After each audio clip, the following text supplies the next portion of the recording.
9. The Last Battle on Earth. Monday, July 24th, 1961. Around mid-afternoon, after we had roamed for hours in the desert, Don Juan chose a place to rest in a shaded area. As soon as we sat down, he began talking. He said that I had learned a great deal about hunting, but I had not changed as much as he had wished. "It's not enough to know how to make and set up traps," he said. "A hunter must live as a hunter in order to draw the most out of his life. Unfortunately, changes are difficult and happen very slowly. Sometimes it takes years for a man to become convinced of the need to change. It took me years, but maybe I didn't have a knack for hunting. I think for me, the most difficult thing was to really want to change." I assured him that I understood his point. In fact, since he had begun to teach me how to hunt, I also had begun to reassess my actions.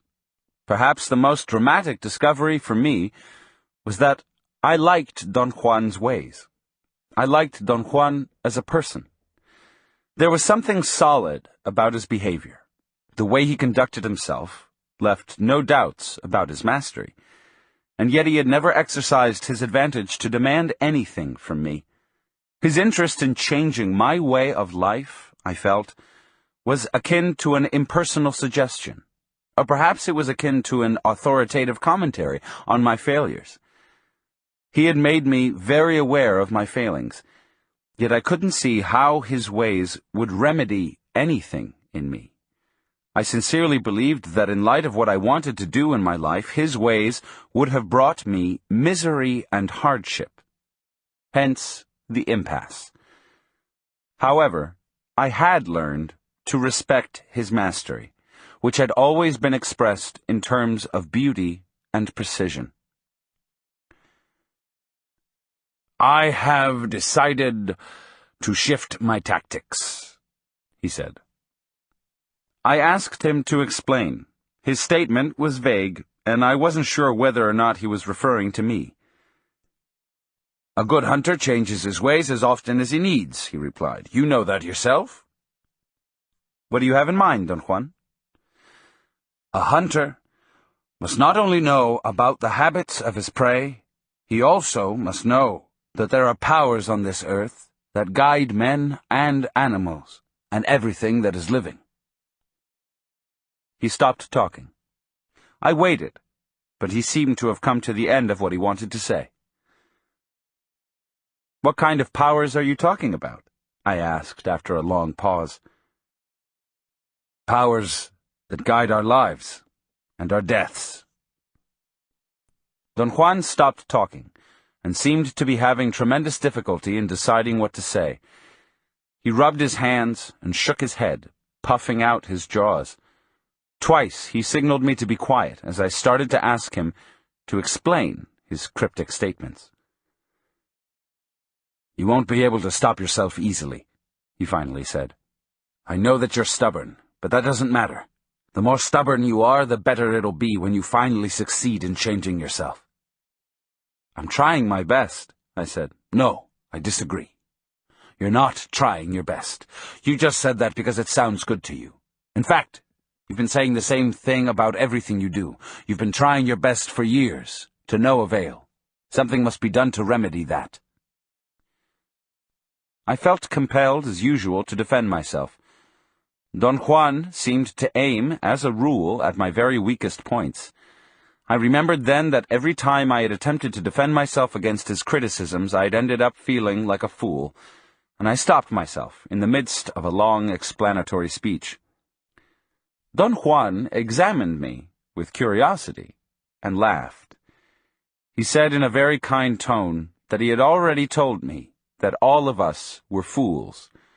I was not an exception. "You always feel compelled to explain your acts as if you are the only man on earth who's wrong," he said. "It's your old feeling of importance. You have too much of it. You also have too much personal history. On the other hand, you don't assume responsibility for your acts. You're not using your death as an advisor. And above all, you're too accessible. In other words, your life is as messy as it was before I met you." Again, I had a genuine surge of pride and wanted to argue that he was wrong. He gestured for me to be quiet. "One must assume responsibility for being in a weird world," he said. "We are in a weird world, you know."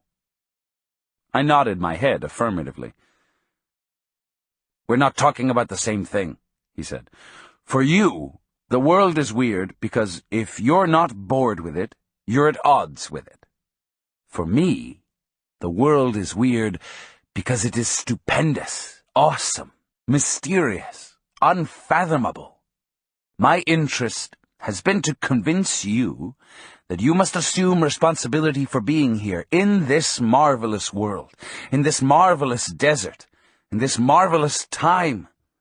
I wanted to convince you that you must learn to make every act count, since you're going to be here for only a short while. In fact, too short for witnessing all the marvels of it." I insisted that to be bored with the world, or to be at odds with it, was the human condition. "So, change it," he replied dryly. "If you don't respond to that challenge, you're as good as dead." He dared me to name an issue, an item in my life that had engaged all my thoughts. I said art.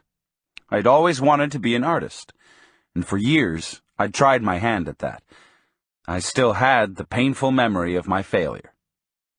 "You have never taken the responsibility for being in this unfathomable world," he said in an indicting tone. "Therefore you were never an artist, and perhaps you'll never be a hunter." "This is my best, Don Juan."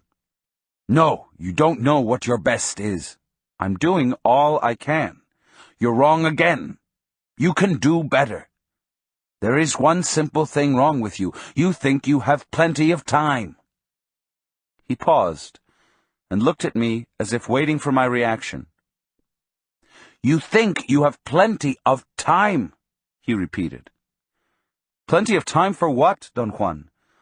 You think your life is going to last forever." "No, I don't." "Then, if you don't think your life is going to last forever, what are you waiting for? Why the hesitation to change?" "Has it ever occurred to you, Don Juan, that I may not want to change?" "Yes, it has occurred to me. I didn't want to change either, just like you. However, I didn't like my life. I was tired of it, just like you. Now, I don't have enough of it." I vehemently asserted that his insistence about changing my way of life was frightening and arbitrary. I said that I really agreed with him at a certain level, but the mere fact that he was always the master that called the shots made the situation untenable for me. "You don't have time for this display, you fool," he said in a severe tone. "This, whatever you're doing now, may be your last act on Earth. It may very well be your last battle. There is no power which could guarantee that you are going to live one more minute." "I know that," I said with contained anger. "No, you don't. If you knew that, you would be a hunter." I contended that I was aware of my impending death, but it was useless to talk or think about it, since I couldn't do anything to avoid it. Don Juan laughed and said I was like a comedian going mechanically through a routine. "If this were your last battle on Earth, I would say that you're an idiot," he said calmly. "You're wasting your last act on Earth in some stupid mood." We were quiet for a moment. My thoughts ran rampant. He was right, of course. "You have no time, my friend, no time. None of us have time," he said. "I agree, Don Juan, but—" "Don't just agree with me," he snapped. "You must, instead of agreeing so easily, act upon it. Take the challenge. Change." "Just like that?" "That's right. The change I'm talking about never takes place by degrees. It happens suddenly. And you're not preparing yourself for that sudden act that will bring a total change. I believed he was expressing a contradiction. I explained to him that if I were preparing myself to change, I was certainly changing by degrees. "You haven't changed at all," he said. "That's why you believe you're changing little by little. Yet perhaps you will surprise yourself someday by changing suddenly and without a single warning. I know this is so, and thus I don't lose sight of my interest in convincing you." I couldn't persist in my arguing. I wasn't sure of what I really wanted to say. After a moment's pause, Don Juan went on explaining his point. "Perhaps I should put it in a different way," he said. "What I recommend you to do is to notice that we don't have any assurance that our lives will go on indefinitely. I've just said that change comes suddenly and unexpectedly, and so does death. What do you think we can do about it?" I thought he was asking a rhetorical question, but he made a gesture with his eyebrows, urging me to answer. "To live as happily as possible," I said. "Right. But do you know anyone who lives happily?" My first impulse was to say yes. I thought I could use a number of people I knew as examples. On second thought, however, I knew my effort would only be an empty attempt at exonerating myself. "No," I said. "I really don't." "I do," Don Juan said. "There are some people who are very careful about the nature of their acts. Their happiness is to act with the full knowledge that they don't have time. Therefore, their acts have a peculiar power. Their acts have a sense of—"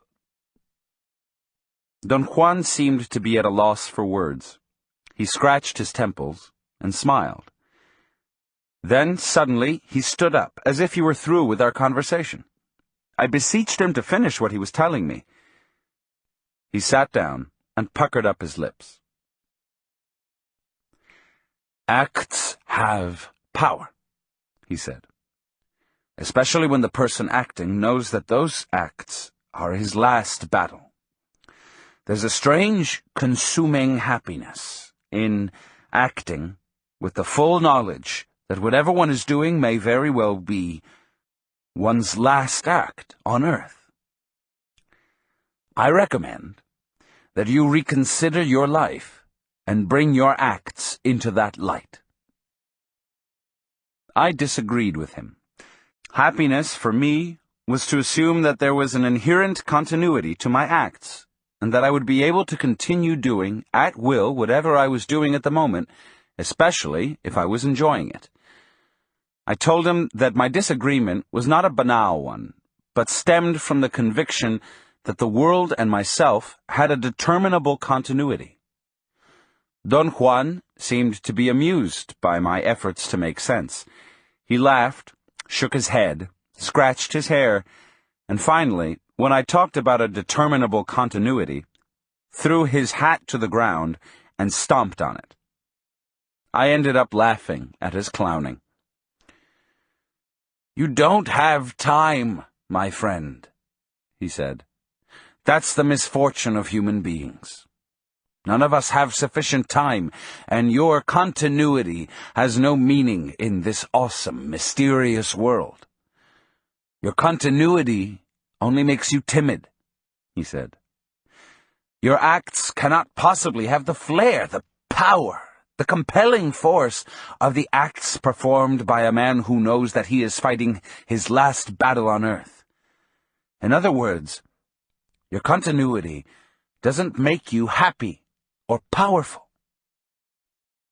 I admitted that I was afraid of thinking I was going to die, and accused him of causing great apprehension in me with his constant talk and concern about death. "But we are all going to die," he said. He pointed toward some hills in the distance. There is something out there, waiting for me, for sure. And I will join it, also, for sure. But perhaps you're different, and death is not waiting for you at all. He laughed at my gesture of despair.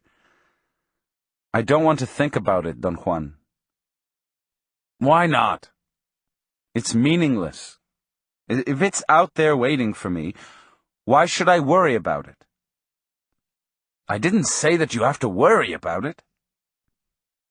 What am I supposed to do then? Use it. Focus your attention on the link between you and your death, without remorse or sadness or worrying. Focus your attention on the fact you don't have time, and let your acts flow accordingly. Let each of your acts be your last battle on earth. Only under those conditions will your acts have their rightful power.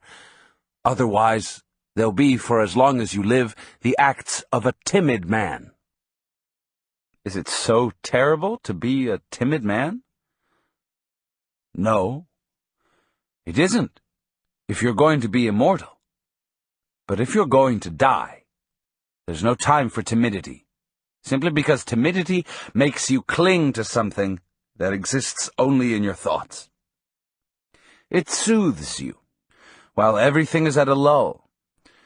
But then, the awesome, mysterious world will open its mouth for you, as it will open for every one of us, and then you'll realize that your sure ways were not sure at all.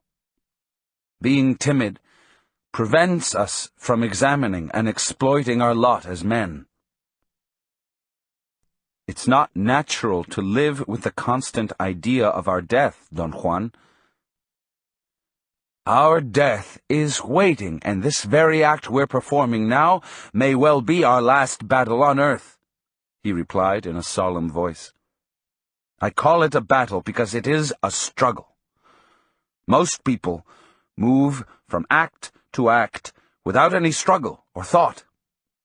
A hunter, on the contrary, assesses every act, and since he has an intimate knowledge of his death, he proceeds judiciously, as if every act were his last battle. Only a fool would fail to notice the advantage a hunter has over his fellow men. A hunter gives his last battle its due respect. It's only natural that his last act on earth should be the best of himself. It's pleasurable that way. It dulls the edge of his fright. You're right, I conceded. It's just hard to accept. It'll take years for you to convince yourself, and then it'll take years for you to act accordingly. I only hope you have time left. I get scared when you say that, I said. Don Juan examined me with a serious expression on his face. I've told you, this is a weird world, he said. The forces that guide men are unpredictable, awesome, yet their splendor is something to witness. He stopped talking and looked at me again. He seemed to be on the verge of revealing something to me, but he checked himself and smiled. Is there something that guides us? I asked. Certainly. There are powers that guide us. Can you describe them? Not really, except to call them forces, spirits, airs, winds, or anything like that. I wanted to probe him further, but before I could ask anything else, he stood up. I stared at him, flabbergasted. He'd stood up in one single movement. His body simply jerked up, and he was on his feet.